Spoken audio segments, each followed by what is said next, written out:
How to export file to ODT on Word Mobile. Hello guys, in today's video I'm gonna show you how to export file to ODT on Word Mobile. First we're gonna do is go to Word and then here select any file you want, any document.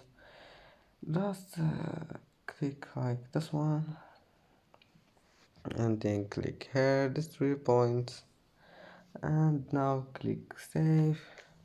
Click this one and then all you need to do is just click export this file to ODT,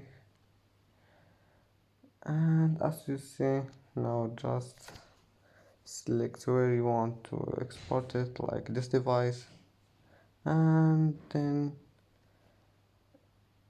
select place and then just export. And that's it for today's video. Don't forget like and subscribe, and see you in the next video.